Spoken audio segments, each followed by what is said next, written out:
Vous écoutez bien RFI, il est 18h à Paris, 16h en temps universel, midi à Washington. Le journal en français facile. Diane Berger. J-1 avant l'application des taxes douanières de Donald Trump. Plusieurs pays tentent toujours de négocier avec la Maison-Blanche. On fait le point dès le début de ce journal sur la situation. Nous irons aussi dans le sud de la Syrie. Les tensions sont toujours importantes entre Druzes et Bédouins. Les deux communautés ont fait des prisonniers. Reportage avec une famille de Bédouins libérés il y a quelques jours lors d'un échange d'otages. Et puis du sport pour terminer ce journal. Léon Marchand nage décidément plus vite que tous les autres. Le champion français de natation vient de gagner la finale du 200 mètres 4 nages à Singapour. Plus que quelques heures pour négocier. Le président américain Donald Trump le confirme. Ces droits de douane vont bien entrer en vigueur. Ils vont bien être appliqués à partir du 1er août. C'est demain donc. Après des semaines de menaces, peu de pays ont finalement réussi à négocier un accord avec le chef d'État. Certains gouvernements tentent donc tout ce qu'ils peuvent. Anne Verdaguet. À quelques heures de la date butoir, la Corée du Sud a obtenu un accord à l'arraché sur un droit de douane ramené à 15% contre les 25% envisagés par Donald Trump. Selon la présidence sud-coréenne, les droits sur l'automobile, qui est l'un des principaux produits d'exportation de Séoul, resteront également à 15% contre 25% pour l'ensemble du secteur dans le reste du monde. Taïwan, menacé d'une taxe de 32%, a également indiqué avoir atteint un certain consensus avec les États-Unis, sans autres détails. 5 autres pays ont déjà signé un accord avec la Maison-Blanche, le Royaume-Uni, le Japon, le Vietnam, l'Indonésie et les Philippines, ainsi que l'ensemble des pays de l'Union européenne.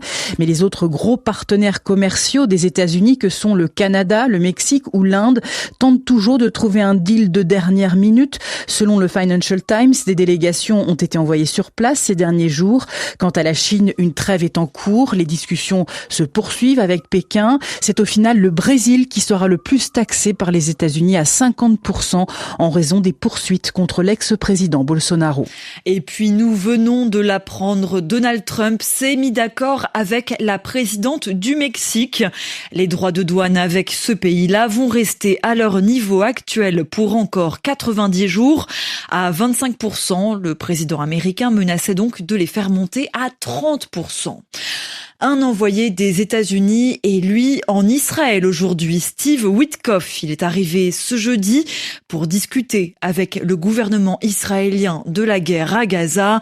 Les habitants du territoire palestinien dépendent complètement de l'aide humanitaire pour survivre car il n'y a plus assez de nourriture. Les Palestiniens sont confrontés à la famine et de plus en plus de pays augmentent la pression. Ils demandent à l'État hébreu des efforts pour arrêter les violences, obtenir un cessez-le-feu et changer la situation. Les conflits entre Israéliens et Palestiniens, c'est également en Cisjordanie. Selon l'autorité palestinienne, un Palestinien de 40 ans est mort aujourd'hui à cause d'une attaque de colons israéliens, des colons qui auraient provoqué un incendie dans un village. Les violences entre communautés sont toujours un défi pour la Syrie. Souvenez-vous, des combats ont causé plus de 1300 morts dans le sud du pays, dans la région de Soueïda. Les milices druzes se sont battues avec des clans bédouins et des militaires envoyés par le pouvoir à Damas. Ces combats se sont terminés il y a environ 2 semaines et même si la situation est plus calme aujourd'hui, de nombreuses personnes continuent de fuir la région. Des Bédouins notamment qui veulent s'éloigner des Druzes majoritaires à Soueïda. Il y a aussi eu de premiers échanges d'otages, de prisonniers. Le premier a eu lieu le 25 juillet dernier. Notre correspondante en Syrie, Manon Chaplin, a rencontré une famille bédouine libérée il y a quelques jours. Ce jour-là, Mixal et sa famille n'ont eu le temps d'emporter que quelques affaires. Face aux tirs, face à la guerre qui alors à Soueïda se déclenchait, ils ont dans l'urgence pris la route, quitté leur maison, leur tente et leurs moutons, avant de tomber sur des milices druzes. Ils criaient « Des Bédouins, ils sont là, profitons-en, prenons notre revanche, tuez-les !» Ils ont frappé mon fils à l'arcade, son sang coulait comme une rivière. Moi, ils m'ont frappé avec la crosse de leur fusil. J'ai 12 points de suture sur le crâne. Alors, Mixal et sa famille sont emmenés vers Al-Qanawat, village du Cher al-Hijri, leader religieux à la tête de la sécession druze. Ils sont ensuite déposés dans une école avant d'être enfermés au sous-sol. Ils se répétaient entre eux, soit vous parvenez à les échanger avec nos otages druzes, soit vous les tuez. Des otages bédouins, ils sont alors au total une vingtaine. Nous sommes restés 10 jours. Il y avait ce bébé d'alors seulement 7 jours. Et puis ma mère de 85 ans. À son tour, la vieille dame raconte. Ses mains tremblent, ses yeux se ferment lorsqu'elle se rappelle. Nous étions épuisés, ils nous donnaient à manger seulement une fois par jour et nous avions soif. Ils refusaient de nous donner de l'eau. La famille sera finalement libérée le 25 juillet avant de trouver refuge dans une tente montée dans la province de Dera. Aujourd'hui, à l'idée de retourner à Souaïda. Je ne sais pas. Désormais, ils veulent seulement des druzes là-bas. Ils voulaient nous déplacer, organiser des déplacements sectaires. Des déplacements sectaires comme cette guerre furtive, éclair, qui en quelques jours a divisé un peu plus la Syrie. Manon Chaplin dans la province de Dera, RFI. Le chef de la diplomatie syrienne est lui en Russie aujourd'hui. C'est son premier déplacement à Moscou.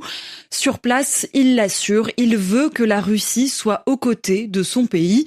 Il faut ici rappeler que le pouvoir russe était très proche de l'ancien président syrien Bachar al-Assad. Bachar al-Assad renversé début décembre, il s'est d'ailleurs enfui en Russie. La Russie, toujours en guerre contre Kiev. Le président ukrainien appelle à un changement de régime à Moscou. Autrement dit, Volodymyr Zelensky veut que Vladimir Poutine soit chassé du pouvoir. Car pour lui, même si la guerre s'arrête un jour, le dirigeant russe continuera de déstabiliser ses voisins, d'essayer d'intervenir pour les perturber. La guerre entre la Russie et l'Ukraine est toujours aussi meurtrière pour les Ukrainiens. La nuit dernière, les attaques russes ont fait 11 morts et 135 blessés. L'ONU réclame une enquête sur les violences en Angola. Les manifestations sont réprimées, étouffées, bloquées de manière brutale. Résultat, 22 personnes au moins sont mortes cette semaine dans le pays africain. Les manifestants protestent contre la hausse des prix des carburants. Ouvrons désormais une page sportive dans ce journal en français facile. Et décidément, Léon Marchand est inarrêtable. La star française de la natation, sacré champion du monde du 200 mètres 4 nages à Singapour aujourd'hui. Il est arrivé premier lors de la finale tout à l'heure. Déjà, hier, il avait battu le record de vitesse sur cette distance. Le nageur enchaîne les succès, Babacar Diarra. Invincible, irrésistible, Léon Marchand a vécu sa course comme à l'entraînement et pour cause, il était entouré sur la ligne de départ de 3 de ses camarades d'Austin aux États-Unis, dont l'Américain Shane Keisas et le Hongrois Hubert Kos, également sur le podium. Le tricolore de 23 ans a pris la tête de cette finale du 200 mètres 4 nages dès la fin du premier relais sur le papillon, puis il a tenu tête à ses rivaux sur le dos, la brasse puis le crawl. Marchand vit cette semaine comme dans un rêve. Hier, il a choisi de prendre la demi-finale pour battre le record du monde de Ryan Lochte, chose faite avec plus d'1 seconde d'avance sur le temps réalisé par l'Américain en 2011.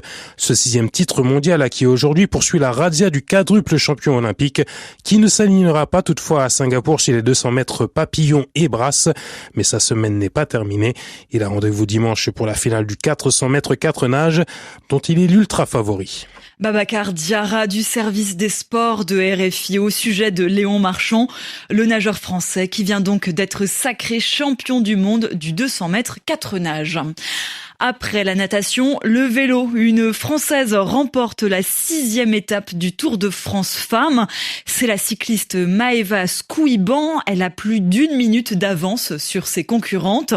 Kim Lecourte, la Mauricienne, garde quant à elle le maillot jaune. Elle reste première du classement général. Et puis un mot de cet éclair long de 829 km. C'est un record. Il vient d'être certifié par 11 experts et validé par l'OMM, l'Organisation météorologique mondiale. 829 km, concrètement, c'est la distance qui sépare la ville de Paris à celle de